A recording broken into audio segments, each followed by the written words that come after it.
Hello, this is AJ Hogue again. Time for the vocabulary lesson for beliefs. As always, be sure you're standing strong, good posture, big smile, deep breath, move your body. Let's begin. In this lesson, I used a few difficult words. Maybe difficult, maybe not, I don't know. But let's talk about them. Number one is the word trauma. Now, trauma, it's a noun. Trauma means an injury or a deep hurt. Now, it can be physical. So, for example, if you break your leg, that is a physical trauma. It's a physical injury. It's a deep physical hurt. Trauma can also mean a deep emotional hurt. So something very painful in your life, you feel very, very sad, for example, or very, very angry. That is also a trauma, a very painful experience, a painful emotional hurt. Trauma. So again, that's trauma. So we have emotional trauma, and we also have physical trauma. So, of course, in this lesson, we're talking about emotional traumas. Hopefully, nobody hit you when you're learning your English. So, probably it was emotional trauma. You felt a lot of stress, perhaps, when you were learning English in the past. Or maybe just boredom. But for some students, I'd say probably for most students, there are a lot of negative emotional feelings and beliefs about English learning. And altogether, I call these English trauma, English pain, English hurt. And so really what this entire lesson pack, all of this Power English lesson pack is about is healing your English trauma. Okay, another word we talked about in this lesson, incantation. Incantation.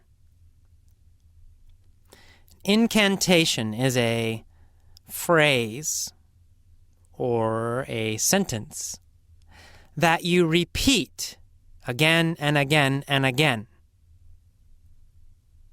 So, for example, every day my English speaking is better and better. Every day my English speaking is better and better. Every day my English speaking is better and better. That's an incantation. You're saying it again and again and again. And it has a little bit of a magical idea that these words are magical. And, actually they kind of are magical because they change your emotion. They change your feelings about English in this case. So saying that again and again every day, saying it with emotion, saying it strongly. Every day. My English speaking is better and better. Every day, my English speaking is better and better.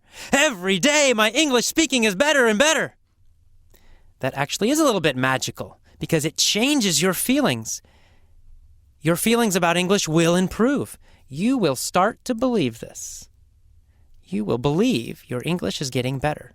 And when you believe it, it will be true. You will be getting better and better. So there is kind of a magical idea about incantations. By repeating these things again and again with power, that you are changing your mind and you're changing the situation, almost like magic. So that's incantation. It's the actual sentence that you say again and again. Another word we use a lot in this lesson is empowering. It can be, the verb is to empower, to empower. So, of course, power is the basic word, power, means strength, right? Power. But to empower means to give power to someone or to cause power to grow in someone. For example, maybe you have a child, small child, and every day you tell the child, "You are so smart. You are so intelligent. You tell them again, you're intelligent, you're smart. You're intelligent, you're smart. You tell them this again and again and again, every day for years and years and years. You are empowering the child. You're giving them power because they will believe it. After some time, they will believe it. They'll think, oh, wow, I'm intelligent. I'm very smart. Right? So you're giving them power. You're making them feel more powerful. You are empowering the child. You're giving power to the child. So to empower is to give power or cause power in someone else. So in this way, these beliefs empower you. The beliefs give power to you. They cause power in you. So we call them empowering beliefs. We add the ing, it becomes an adjective. Empowering beliefs. And the opposite of an empowering belief is a limiting belief. And in the lesson I talked about, limiting means stopping. A limit is something that stops you. It's kind of like a border, a boundary. You can't go past it. So a limiting belief is a belief that stops you. It prevents you from doing something. So in this case, limiting beliefs prevent you, stop you from speaking excellent English. The belief stops you. You could speak excellent English, but you have these negative beliefs, you have these limiting beliefs. And so you are stopped, you're prevented. You cannot do it. So it's limiting beliefs. Our next word is complicated. It's a pretty common word, complicated. It's similar to complex. Complex and complicated, very close in meaning, very similar.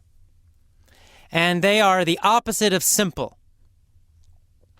So simple and complicated are opposites. Complicated means not simple. It means there's a lot of little pieces. Right? If something is simple, maybe there's just one piece. It's very easy to understand.